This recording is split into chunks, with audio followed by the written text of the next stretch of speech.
amanya Josephat Ssebya president w'olugambo ku ddyo bamuyita Suna Ben wananonera ebinyanyanyanya tonnange ono yono yennyini gwe mumanyi Mary Nambwayo Haji Kamoga naye waali ku bbali waliwo Haji Ketti nga bwe mumanyi ebintu bino biwedde era okakasa nti biwedde emboozi entuvugira giraba ku lugambo enkya ne bwegataliko nfune walala naye Suna sooka oyogereko abantu bano Suna Ben mukwano gyange mbebaza n'olunaku lwafaayo nnyo okubeera nti no tutudde wamu ffenna ekibadde tekisandikasandika bibadde ebigambo by'amaanyi mafumu nga mangi nnyo nga buli omu ali wuwe yasirikidde Haji ng'ali ayimirira mu nsonda eyi n'asirika n'alaba bulabi n'enyimirira eyi nange n'entondowalira eyo n'oli naye nadde eri buli omu nga yakoolera Mukama biwedde bitya wabula mu bufunze twebaza Haji Ketti azze n'ayimirirawo ng'empagi n'atusuka nga magineti ffenna ne twegatta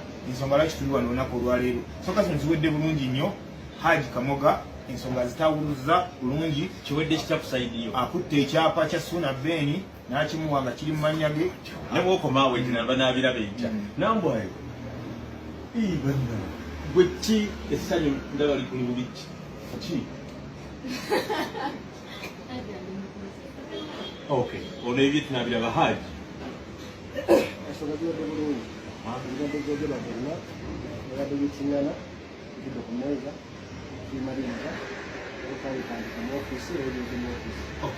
Sure.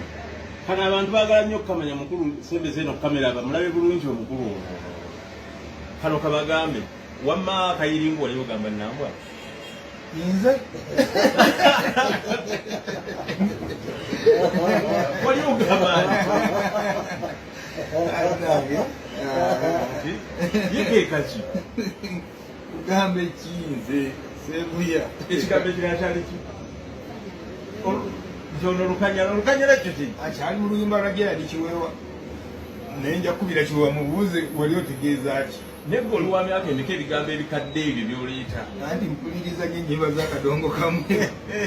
Nyimba zange. Gwe bakuyita akayirungu walowooza ki?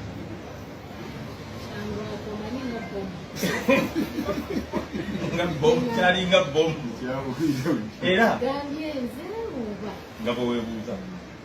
Ensonga y'omwana yo eryetya maama yagaba omwana wa taata mwana wo gambi agaba omwana lwaki tubuuzizza mwana wo obadde omusooka tugende n'ekigambo ebisigadde byonna